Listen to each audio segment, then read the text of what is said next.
Hey listeners, today I had on Ariel Seidman, the founder of Hivemapper. Hivemapper is a DePIN network that stands for Decentralized Physical Infrastructure, and it's trying to create a Google Street View-esque map of the world by having everyday people in cars run little camera devices called bees. We talk about the trials of making DePIN economics work with tokens and whatnot, a notable new partnership for Hivemapper, and how the company's work is being augmented by AI in some pretty interesting ways. Crypto in the real world. It's always fun. Let's get into it. This episode is brought to you by Katana, a DeFi-first chain built for deep liquidity and high yield. You'll be hearing more from them later in the show. Nothing said on Lightspeed is a recommendation to buy or sell any investments or products. This podcast is for informational purposes only, and the views expressed by anyone on the show are solely their opinions, not financial advice or necessarily the views of Blockworks. Our hosts, guests, and the Blockworks team may hold positions in the company's funds or projects discussed.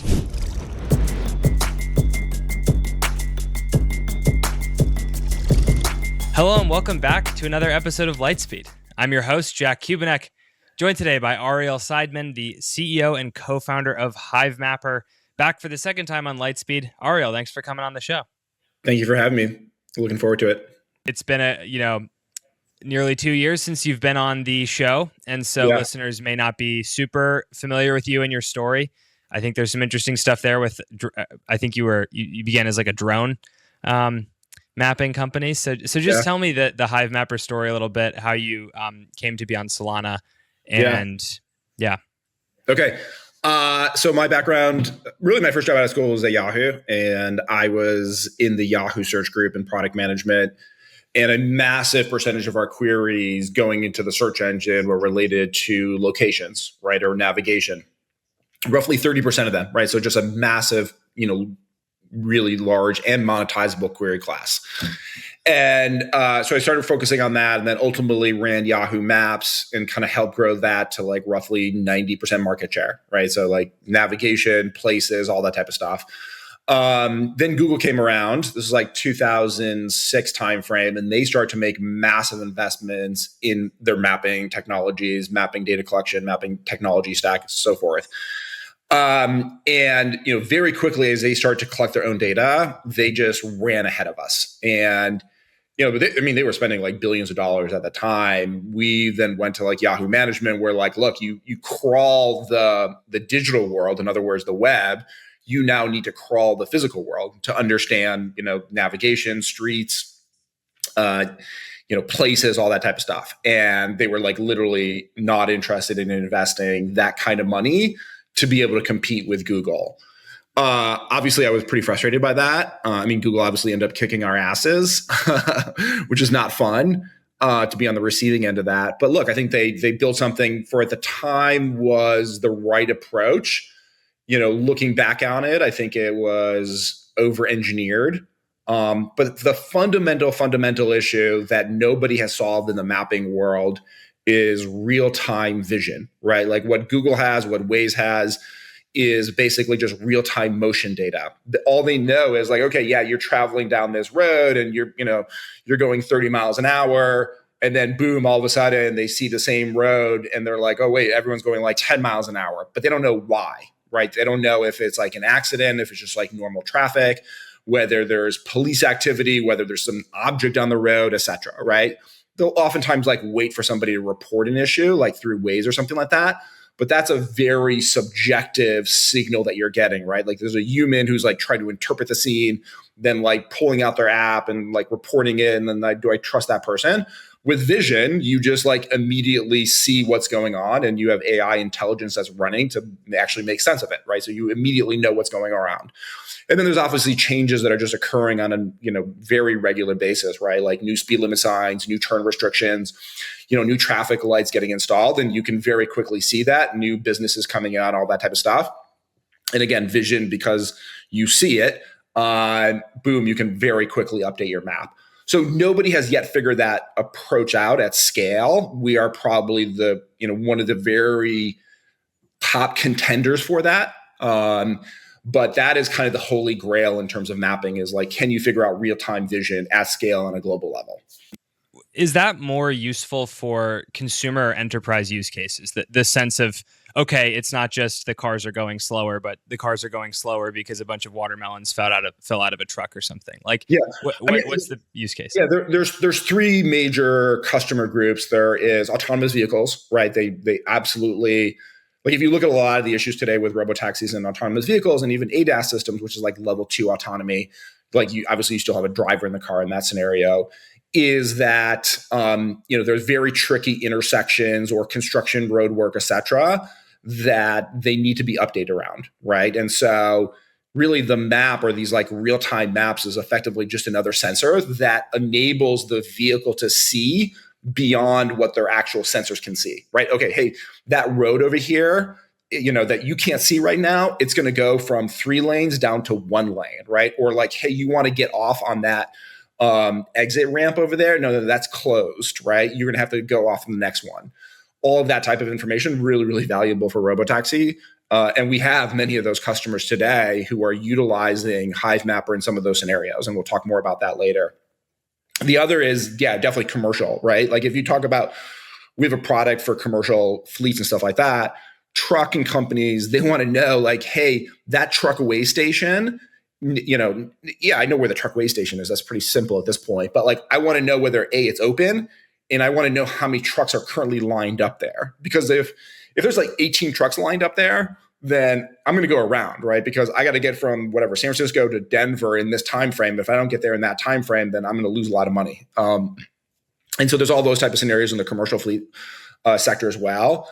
And then in the consumer navigation sector, effectively like competitive with something like Waze, I think we're still at the beginning. I mean, just really transparently, I think we're at the beginning stages of proving out that this kind of new approach to mapping delivers tremendous value to the consumer navigation experience. And I think that will happen, but that hasn't been proven out, whereas those other first 2 categories have been proven out that they're valuable today.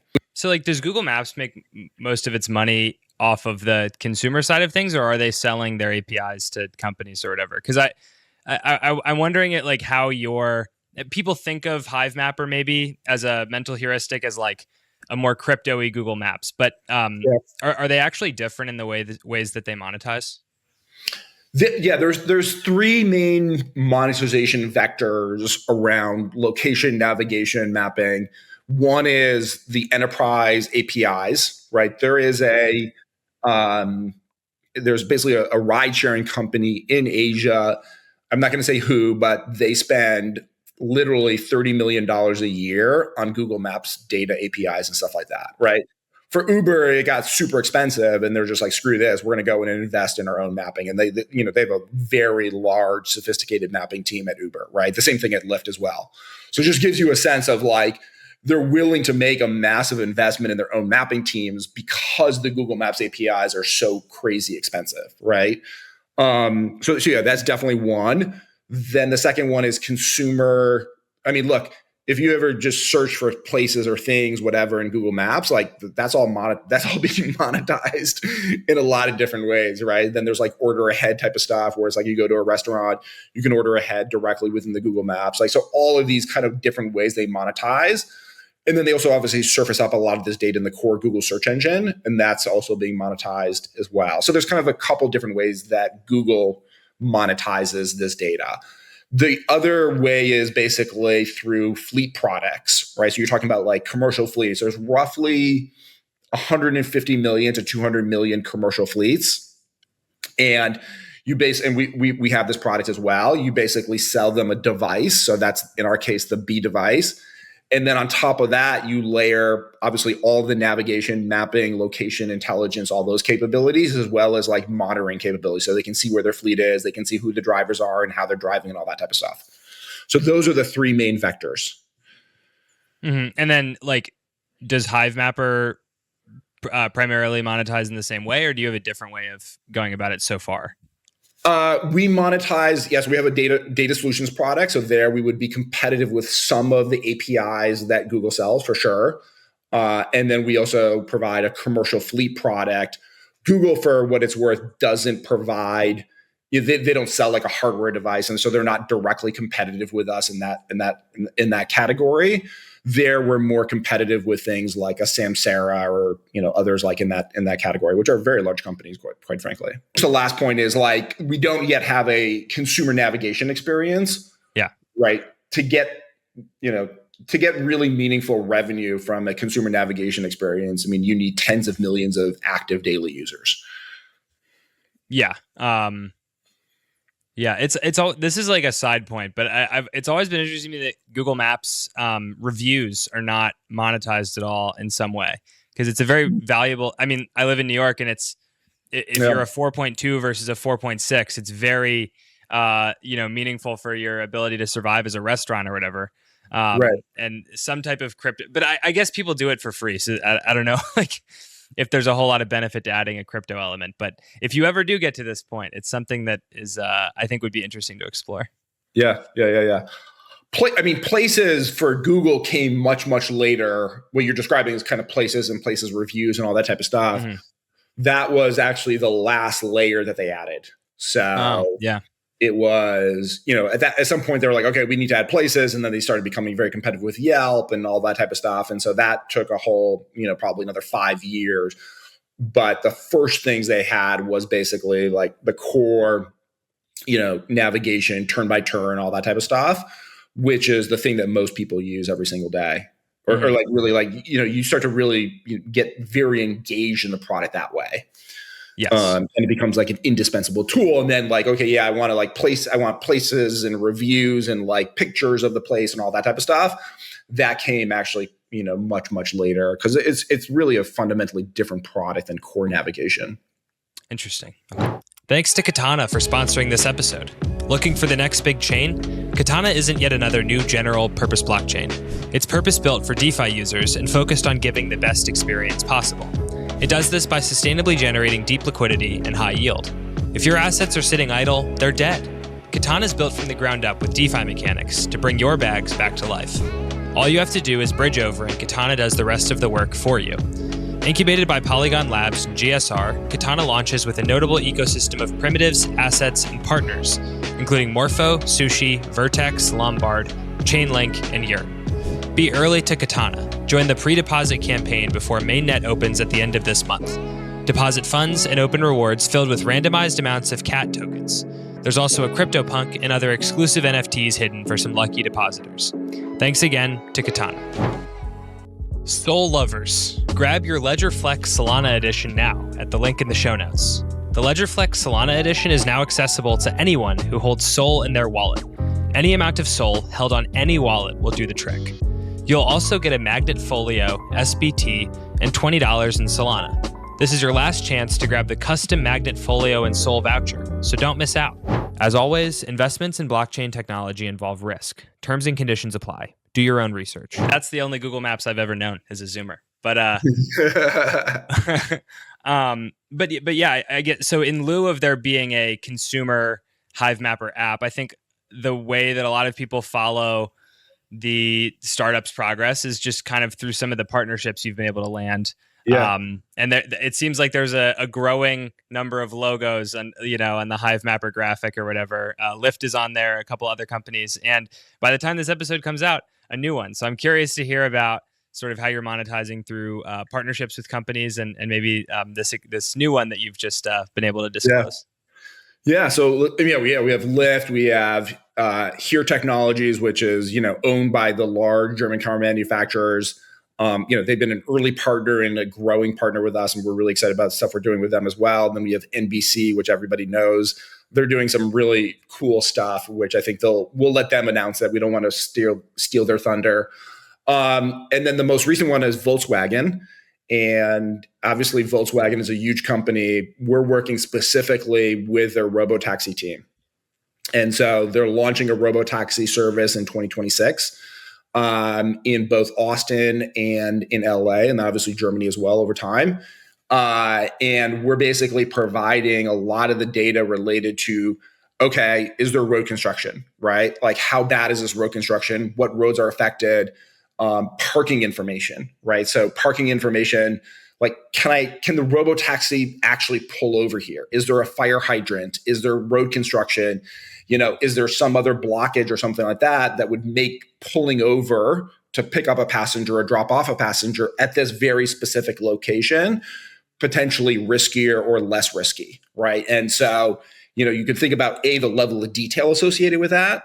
And in addition to that, just the level of refresh that we're going to provide Volkswagen to make sure that they can actually provide a really, really safe product.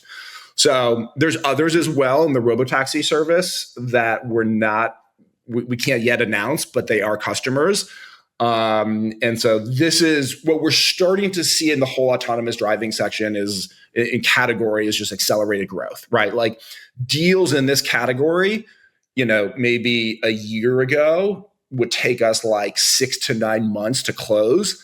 Now new products and new deals that we're getting here are like literally 30 days, right? Like, okay, there's this team over here in this Robotaxi company. They want this piece of data. They heard about us, or there's another group already using us. Okay, boom, like contract much, much, much faster, because there is going to be a race here to basically land grab, right? Like once you get into a city, I mean, it's like Uber in the early days, Uber and Lyft, right? In the early days, in terms of, getting into a city, you want to be able to scale up, you want to be able to establish your brand, you want to be able to have the best maps, the best models that are running for that city, et cetera, so that you get the scale and you can actually monetize and then, ultimately become the number one player in that specific market or that specific region. Interesting. Well, congratulations. That's an exciting partnership to get to talk about. And it's a interesting point, because maybe when Hivemapper first was launching on Solana, it was an interesting idea, but self-driving robotaxis were not close to the level of development we're seeing right now, where people are rushing to get to market and so forth. It's interesting because Waymo is majority owned by Google, so I don't know exactly how they're thinking through deals, but there's like a kind of, Google has its lot cast with that specific and successful Robotaxi bet. But Waymo and Google, obviously they share some information, but Waymo is its own company. It's been spun off at this point. And they make their own, decisions in terms of sourcing data, acquiring data, collecting their own data, et cetera. So, they're like, for us, from our perspective and the way that we work with these, they're two different companies, right? There's a little bit of, back and forth between them. They know each other in some cases. Obviously they know each other at like fairly senior levels, but in terms of the people executing day to day and making, strategic acquisitions from the data perspective, those are two different teams. Oh, okay. So you could really sell to Waymo if you wanted to, I guess. Yeah, 100%. Yeah. And we sell to Google as well, right? Like Google has its own use cases, which are fundamentally a little bit different than the Waymo use cases. Let me add one additional point to that. The only player that has that kind of data that can feed their own models at scale is Tesla, really, right? Mm-hmm. Okay. And so a lot of the other companies are trying to basically leverage our data to kind of catch up with Tesla in that regard. There's many ways that you can think of Hivemapper being used. Logistics companies, governments, like if you had data on what the street looks like at a given time, that's obviously useful data. And so one of the questions I wanted to ask you is just what's the most lucrative and revenue driving, and especially like as you think about the company's growth, do you think that robotaxis are that golden goose, I guess, for Hivemapper? I think it's like all of the above. Like I think if you want to be a really big company in the mapping navigation world, like, yes, like right now, the thing that is growing very quickly because everybody in this land grab mode is robotaxis, right? And that will become a massive business for these robotaxi services. And we want to obviously become a key supplier in that specific, in that specific industry. So that is the most dynamic industry right now that we're serving, and the one where, because there's just ridiculous amounts of money being thrown at it, because the prize on the other side is so huge that the deals are just happening a lot faster and they're getting big pretty quickly. So yeah, I think that's true. But if you want to build like a multi-billion-dollar business, you have to be able to serve the commercial logistic companies, right? There's literally 100 million plus commercial logistic companies, 100 million commercial logistic vehicles out on the road, right? Trucks, delivery vans, all that type of stuff. So you need to be able to serve that. And then ultimately, I think you also need to serve the end consumer. And I think the end consumer navigation, mapping, let's call it local exploration products are going to change because of a couple things. One is AI. So the large language models, like the way that we interact with just information is fundamentally changing, right? We're moving from like the search Google world into much more of the ChatGPT world. And they're trying to build their own hardware products, right, to help people navigate, to help people learn about their cities, all that type of stuff. So that is changing. And then as more and more of us use Robotaxi services, like there's just going to be fewer of us actually utilizing, turn-by-turn navigation. So the way that we actually experience, Google Maps or Waze today, 5 years from now, 10 years from now will be very different. And so I think we can help make that change, come about faster. One other point to hit is you mentioned that like Tesla is kind of the only robotaxi service that has enough data to train models in the way it needs to. How would you say that Hivemapper's data set compares to Tesla's in terms of size and robustness? We're more diverse, right? Like most Tesla cars in America are on the coast. They tend to be like in California, New York, right? Like basically very high GDP per capita places in America because their cars are relatively expensive, right? And so they've done very well in those regions. But if you go to Oklahoma City, or certain places in Texas or even certain places in Illinois, they're not going to have very good data. And that's where we're going to provide much, much better data. Mm-hmm. And then you look to other places like Europe, I'm sure they do find in Paris and stuff like that. But then you go further south to a city like Marseille, I think we're going to have a stronger data product. So in the major cities like a San Francisco or an LA, they're probably a little bit better than us in terms of data just because they have more vehicles on the road probably than we have devices on the road in those regions. But in areas that are kind of call them secondary or tertiary cities, I think we're going to do better than they are. Or even regions of the world, right? It's an interesting inversion of the Tesla clientele where,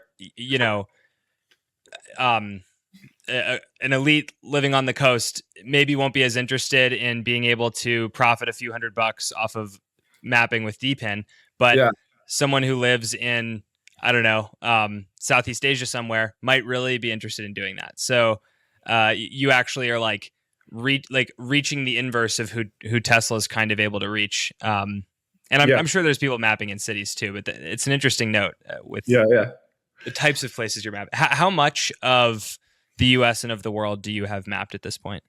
34% of the global road network in a little over 2 years. We've mapped. We're now with the B. We're now accelerating, and for a whole bunch of reasons. One, so the B we launched it. So the B is our newest generation device. It's our third device that we've built.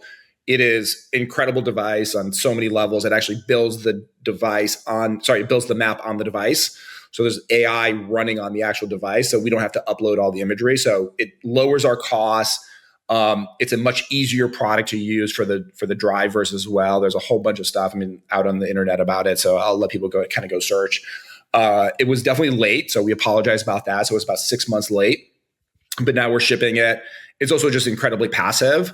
But the other thing that's really, really valuable about it is like we're mapping during the day and the night now, right? So whereas the first generation products, we were unable to go do that. So now with the ability to map at night, you have like a lot of Uber drivers, Lyft drivers, truck drivers that drive at night, and they're coming on board and they're mapping at night as well. So that's helping us accelerate our growth on the coverage side. The other aspect of this is that we have this now commercial fleet product. And so those customers are really not buying the device and the services that sit on top of the device to earn crypto. They're like, some of them don't care at all. Some of them are like, yeah, that's nice, but like, that's not the reason I'm buying this product and the service. But what we really love about the commercial fleets is they have to be out on the road no matter what, right? They're delivery drivers, they're traveling nurse companies, they're telecom service companies, et cetera. And they fundamentally have to be out on the road in order to do their job, right? And that is really, really valuable to the entire network as a whole, because you can just rely on that, very consistent supply base.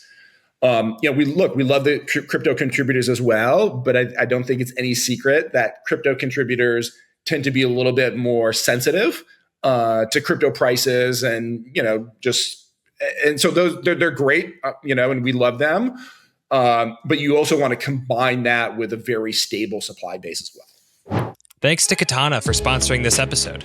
Looking for the next big chain? Katana isn't yet another new general purpose blockchain.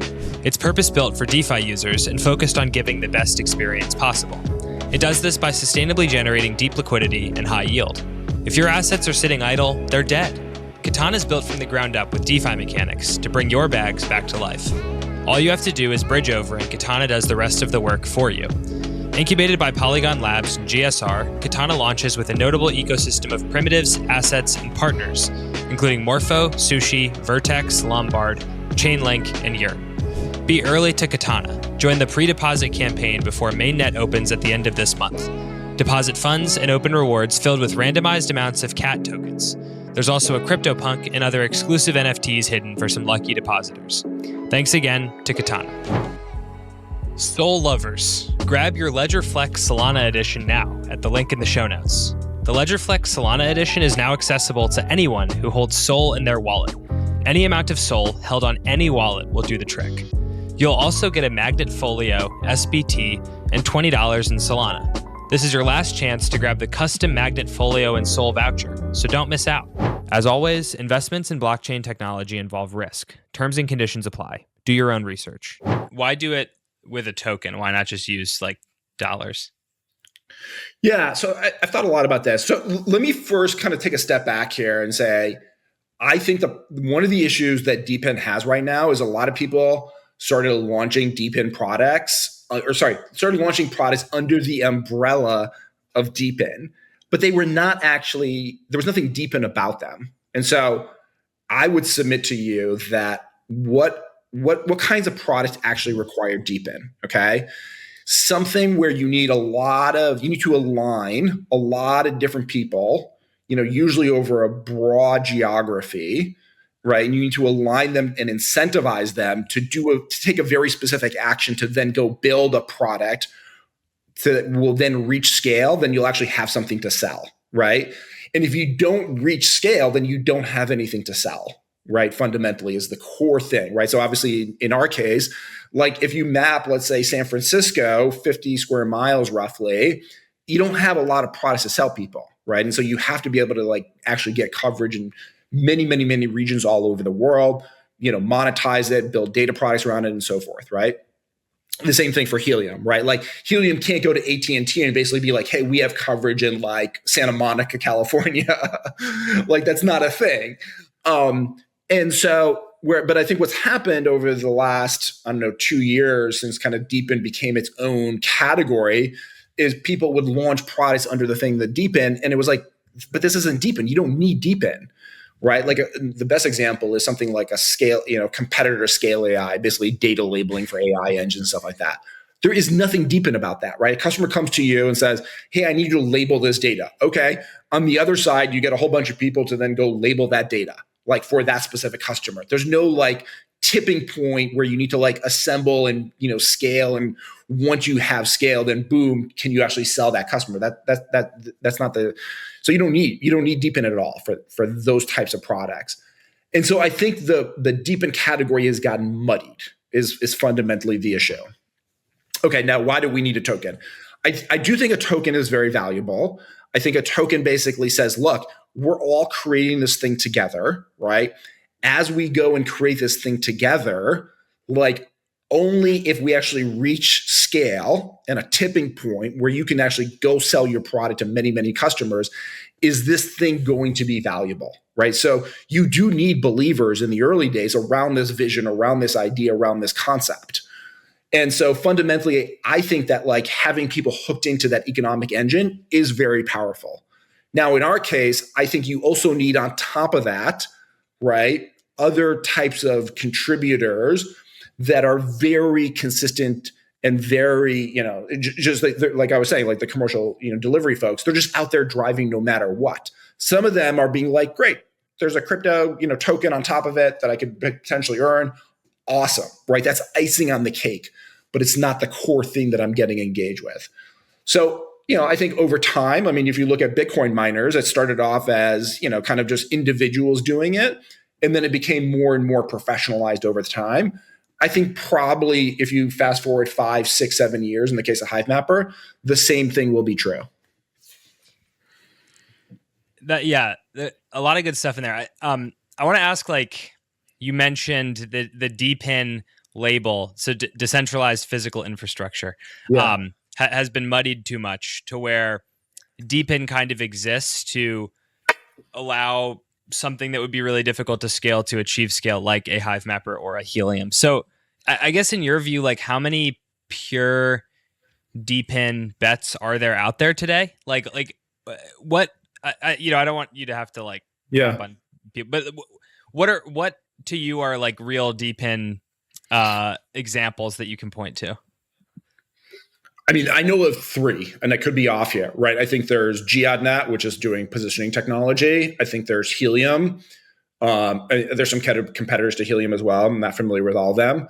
And then there's Hivemapper, right? And so I think there's they're physical in nature, right? They require broad geographic coverage, right, or broad geographic distribution. Things that exist in the virtual world, in other words, like, hey, I need a whole bunch of servers to assemble those servers. Okay, that's great. I mean, I don't want to I'm not shitting on them, but that's not physical in nature, right? It's not like you need a whole bunch of people in LA and then, San Diego and then Orange County, et cetera. It's like, no, you just need servers. You need a whole bunch in America. You need a whole bunch in Asia. Okay, call it a day, And so I don't think there's that many, quite frankly. But I think the term, and all these things kind of go through waves, right? Initially, DePIN was super hot, and then everybody kind of piled into DePIN, and then it got watered down and muddied, and it was like, what the heck is DePIN actually? And now we're kind of coming out the other side. It was like, wait, what is DePIN? What are the real products? What are the real businesses? And I think that's just a maturation process. And I think that's good and that's healthy for the industry, is to go through that phase of maturing and being very clear in terms of what actually is DePIN and what's not DePIN. You alluded to the token aspect of this. I want to ask just about tokenomics, now you think of them, because whenever I cover DePIN, it seems like the big question is, how do you solve tokenomics? Often there's a lot of supply being created to incentivize some activity, but not a great demand side. I know that Hivemapper has fairly complex tokenomics, so I'm just curious to ask how you think about it and what kind of has and hasn't worked as you've built this thing out. Okay. I've been thinking a lot about this. I think what's funny about Hivemapper right now is our cost to produce the map are far lower than they were a year and a half ago, okay, or a year ago, when our token price was much higher, right? So I forgot exactly what it was, 15 cents, 20 cents, whatever it was much higher. So our cost to produce the map are far lower. Literally, the B has reduced our cost to map by, and this is not hyperbole, by about 90%, okay? So our AWS bills have dropped pretty significantly, and they will go down even more as the network basically becomes dominated by the B device, okay? We have a lot more customers. Those new customers are coming on board a lot faster. In other words, the sales cycle is no longer 6 to 9 months. It's 30, 40, 60 days, okay? And those contracts of existing customers are growing. So that was not the case a year and a half ago. And by the way, we have a lot more coverage as well. And obviously our token price is a lot lower than it was then. So, I just look at it and I say to myself, this is kind of crazy. Our business is fundamentally better on every metric that you could possibly, look at. And yet the token price is a lot lower. And then people say, oh, well, it's the tokenomics. Well, when our token price was 15 cents or 20 cents, nobody was shitting on the tokenomics back then, right? So I think we have to say and look at it a little bit, with a little bit of intellectual honesty, right? And say, okay, the business, and by the way, I think the same thing is true for Helium. Helium has real product market fit in their Wi-Fi wireless product category. They have AT&T, they have T-Mobile as customers, they have subscribers coming on board, in the hundreds of thousands. I think they have over 1 million customers that they're serving every single day. So that that's a real business. They have tens of millions of dollars of revenue. So like, and their token price is also like taking a pretty significant hit as well. And so these businesses are improving, getting better, starting to reach scale, and the token price is dropping. So something is not quite adding up here, right? And so I think a big part of it is just like market narrative, right? It's like, yes, there's been way too many DePIN projects that have launched. Many of them, like we were saying before, don't require DePIN at all. Many of them don't even have customers at all. And so that to me, I think is the fundamental issue, is like we're in this kind of market cycle. And I think we'll pull out of it as people start to realize, oh, geez, these things are building real businesses and they're good businesses, right?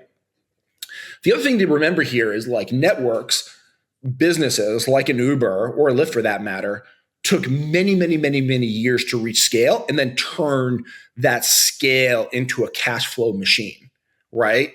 And so, we're kind of in the very early phases of these networks starting to grow, reach scale, and then start to generate, meaningful revenue and then turn that revenue into meaningful cash flow, positive cash flow.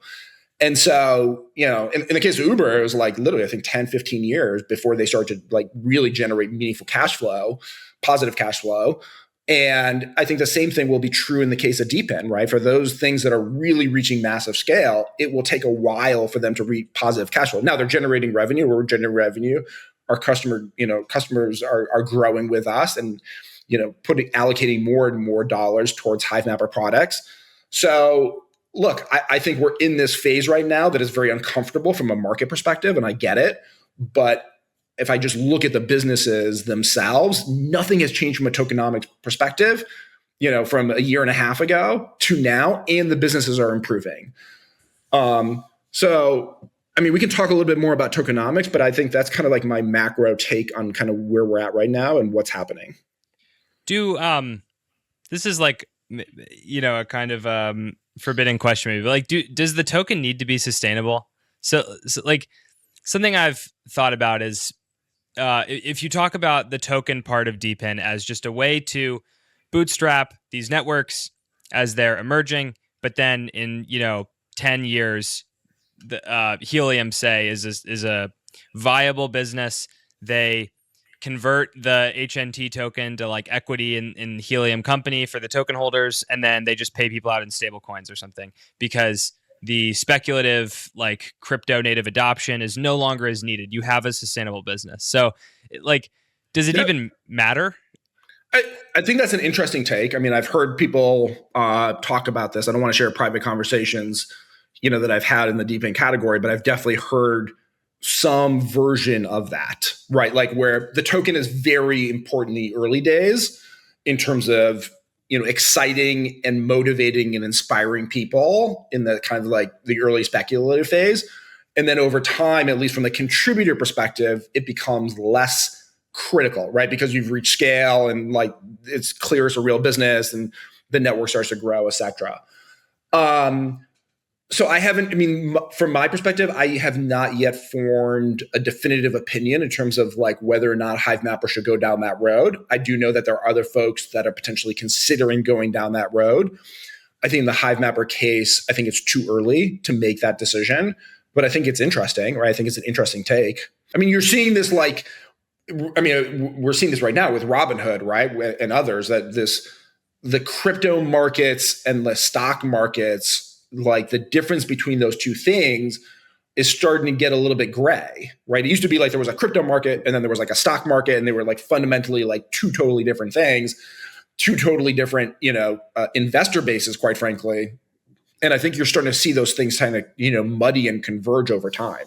What do you make of, I saw you tweet about Demo, which is I don't know if you define them as DePIN or not, but it's like a car data, DePIN-y thing, and sort of made the decision to switch to a subscription model, to my understanding. I don't run it, but I guess to participate in the Demo network, you have to buy the device and then have a subscription to get the token rewards or something like this. Is that a way to kind of solve some of the free rider problem that some DePIN startups have seen? Yeah. So look, what I said, and I know the demo guys well, and I think they are, really smart guys. I think they're, in a world of crypto where I think we don't have enough builders, I want to make sure that we attract more people like the guys who are building demo. So I just want to be like really, really clear about that. The crypto world has, in my view, too many like intellects, and on one side, like very like technical, nuanced, intellects. On the other side, too many degens, and not enough builders, right? And so I think that the demo guys are like legitimate builders. I think they made a really tough decision, right, to basically turn around and try to monetize the supply side, for lack of a better term. I do think that it was. I at least never fully understood, and I'm not an expert in this area. I never fully understood this idea that like, aggregating all of this car data would be really valuable, right? Like that was always like a struggle. I could see like why for me, myself, in terms of my own vehicle, I would want, very good, accurate car data so I can give my mechanic or whatever it is and like, get ahead of problems and stuff like that. So I could see why for an individual it was very valuable. So, I think they made some tough decisions given kind of where they're at, but I think they'll pivot and figure something out is kind of the short version. And even if they don't, I think they'll come back and, build another product, and that product will be great. So, I think we need more people like them, building in crypto, period. But should the subscription model or maybe just like a stingier tokenomics be more commonplace in DePIN? I would say that there should be a really, really, really intense focus on making sure the supply is actually being monetized. Okay. Supply for the sake of supply, for like, going around, running around with big numbers is not valuable. It's not important. Right. Like, for example, I'll just take, here, Hivemapper. I was just like, dump on us for a second. Like of the 34% of the global road network that has been mapped, quite frankly, there are regions in the world that I'm like, we're not monetizing. And so, like places like in South America and stuff like that, we're not monetizing, right? Like, yeah, sure. Rio de Janeiro and Sao Paulo and stuff like that. But there's all these like other small cities and stuff like that in South America that we're not monetizing. I don't think we're going to monetize for a long, long time. Right. And so, I would much rather have allocated those rewards into other places in France or other places in the United States or other places in Japan, right, where we are monetizing. And so, even in Hivemapper's case, I would argue, even though we've been, I think, very efficient, there was definitely room for us to be even more efficient. And so I think that's the thing that we got to get more. Like, it would be crazy for Uber to like, go hard at a region that was just not interested in Uber cars for whatever reason. And like, they wouldn't do that. Like after a time, they'd be like, this is dumb. This is stupid. We're not going to like recruit drivers, market all our services. They would just like, would be like, this is like, why are we like spending millions upon millions of dollars in this region when there's no demand for our product? Yeah. And I think that's a general DePIN struggle is like, I remember in the, when I was running Helium miners or whatever, like in New York, you'd get nerfed. But if you were running a DePIN miner in like Wyoming, you could get more rewards. But there's many more users in New York than in Wyoming. I don't know how. I'm not an expert in this stuff, but it does seem like it's difficult to avoid basically paying token rewards for people to, as you said, provide this service in a place where no one is going to end up using it. I know there's Helium, like XNet, I think is what it's called. It's like a Helium copycat type thing, or maybe like an improvement on that model where they basically say like, we will tell you where you can deploy the nodes. You can't just permissionlessly set them up, which is maybe gets thorny with the crypto ethos, but it is financially kind of makes more sense for some of these companies. Yeah. I mean, what we did was we said, you can deploy a B anywhere. That's legally allowed, like where we're legally allowed to ship B devices, right? So you can buy it anywhere where we're allowed to ship it. Now you can map anywhere in the world, but here's the thing is that if you're mapping in a region where there's not a lot of value, your rewards will not be as good as if you're mapping in a region with a lot of reward. So there's basically like this region, reward factor that we had, which I think was quite valuable. in terms of why we were so efficient, now kind of doing it all over again, I would have like taken that region reward factor and dramatically like upped it in the regions where we're monetizing and dramatically reduced it in the regions where we're not monetizing. Mm-hmm. Yeah. Yeah. I mean, I appreciate this back and forth because I think sometimes some DePIN founders I've found a little less willing to just tell things like it is, which is that it's a very difficult model to make work to balance the supply and demand side. So it's nice to see that there's, real thought being put into how to make these tokens not go down only. I mean, when we first launched, so let's say if you have a B and I have a B, okay, you're driving, let's say 500 kilometers a week, okay, and I'm driving 100 kilometers per week. Just make these numbers up, okay? There's a scenario where my 100 kilometers are far more valuable than your 500 kilometers, okay? And so when we first launched, and by the way, that was true like from the day that we launched, and people just went after me. They're like, this is unfair. This, I drove 500 kilometers. I should get one honey token or whatever the number is per kilometer. Like, that's it. It should be true globally. I was like, no, it shouldn't. Like, that's just totally wrong. like, if you did that, then what would people do? They would just drive in circles and you wouldn't have a map. And they're like, you're a crazy capitalist. This is totally unfair. This is unjust. This is not the crypto way. And I'm like, look, you can map if you want to map, but like, like if you don't have to, I'm not forcing you to. But if you're going to map, there are definitely certain areas and certain roads that are more valuable than others, full stop, right? Because otherwise, what are we doing here? This is not like a science project. Indeed, yeah, true. It's, capitalism for thee, not for me. I should just be given the token. But yeah. I want to ask you a little bit about your use of AI. I remember we were at a dinner like a month ago, and you kind of mentioned that your use of AI had really taken off in recent months or radically changed. I honestly can't exactly remember the contours, but I know that you're one of the more glasses of wine. Too many glasses of wine. Yeah, exactly. You're a pretty AI forward crypto founder and using that a lot in your day-to-day business. So I just want to give you some time to talk a little bit more about that. Okay, so there's AI that's running on the device itself right now that's actually building the map, right? So it's basically saying is, okay, that's a speed limit sign, that's 25 miles per hour, that's located here, and there's this many cars on the road, the roads are this wide, and this is how many lanes there are, and there's 18, tractor trailers that are backed up at this truck weigh station, here's the gas prices, all that type of stuff, right? So that's one. And historically that was in AWS, so server side. And AWS loved us because we were spending a lot of money with AWS. But like if we would have continued with that approach, it would have killed us because it was just way too expensive. So we basically took all that AI and moved it to the edge to actually build the map. The other way that we used AI now that we didn't initially, that's fundamentally changed in a dramatic way. So in the world of mapping, you have basically like initial, like what I would refer to as like data labeling to then train the AI models. And then B, you have like a whole bunch of like humans that you also need to like do QA on the data that you're collecting, right? Because not every piece of data is perfect. And so we literally we had built a system called AI Trainer Platform. And there was like these little data labeling games that people could play all over the world. Most of the people were like in the Philippines or Pakistan or, Malaysia or whatever, right?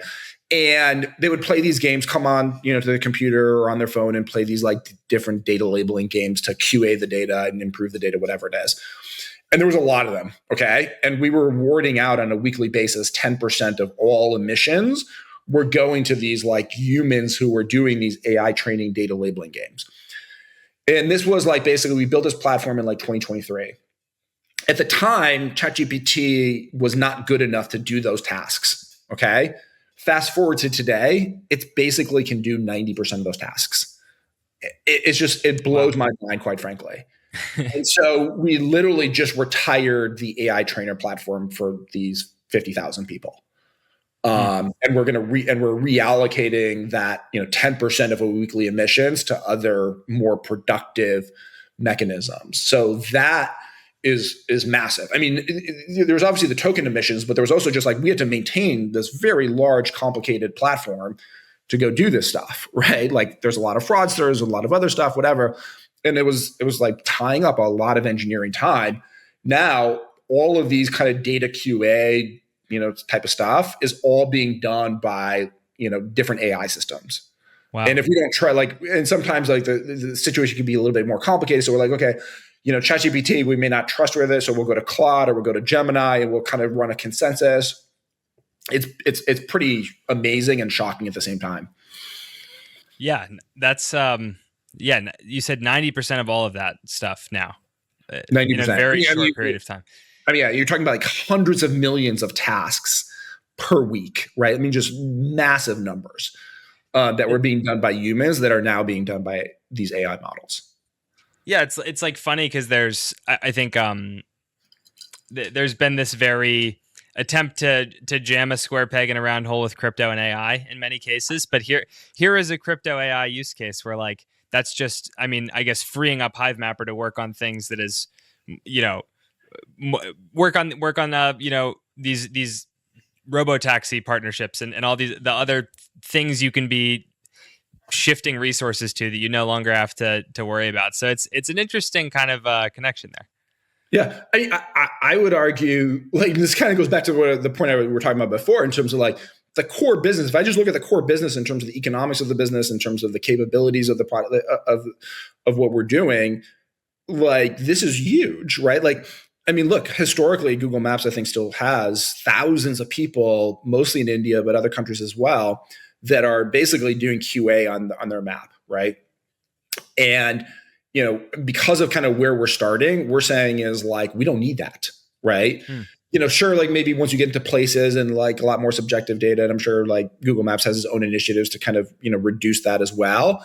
But because of our starting point here, like we don't have to spend, a decade plus building out these super complicated, data editing QA systems. And so that is huge, and I think underappreciated, by folks who are looking, quite frankly, at Hivemapper.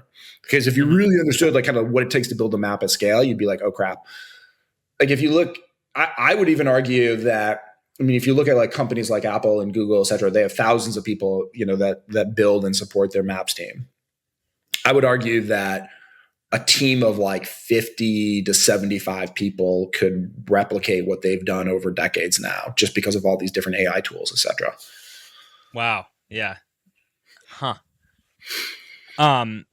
Yeah. And by the way, that's not, I don't mean to shit on those companies or those teams. Like that's not the, that's you not can. the like they're super talented teams. Like they were building in an era where the technologies available to them were pre-AI, quite frankly. And so like they built amazing products given the technologies that were available to them. Now there's a new set of technologies that are available to them where you can just fundamentally do new things. That's always very hard for these teams to kind of, rebuild. There's a lot of inertia. There's a lot of politics in these organizations, and any organization, a lot of politics. And so I think that, one of the things that we talk a lot about internally is like, okay, how can we build like a Waze, Google, something better than Waze, even with far fewer people, right? Like that's a kind of like a true north that we have, given the era that we sit in. I think the place I want to end with you, Ariel, is just you alluded earlier to there's maybe a lot of people on the right side of the bell curve and the left side of the bell curve in crypto, but there aren't enough builders in your view. So I don't know if you've put any thought into this, but how does crypto go about solving that? Like, how does it attract more builders? What can that look like?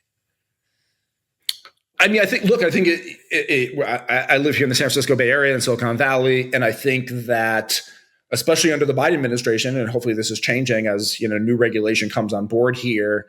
But for the last, call it 5-6 years, for a lot of builders, for real entrepreneurs, getting into crypto was viewed as like a negative, right? And so I think that for a lot of reasons, right? There's a lot of scams, there's a lot of crap, there's a lot of all the stuff that we know. And there wasn't this like attitude of like, hey, the builder and products and building like amazing product experiences for consumers, for businesses was the focal point, you know?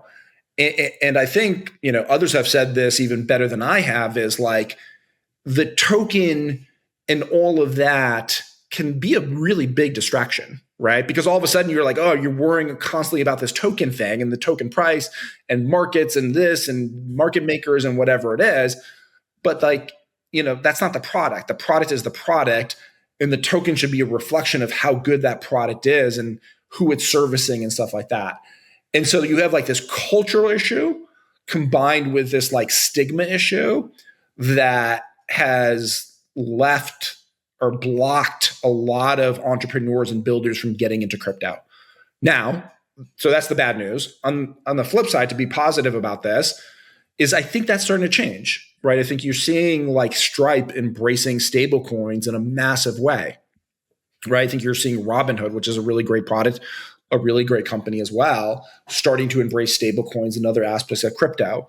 And I think as we have more of that, then I think you're going to have more builders being like, okay, how do I leverage this technology called crypto to advance my business? Like that's really the question that you want coming in, is like you want entrepreneurs who are looking at crypto as a technology, not as a means to like get rich quick.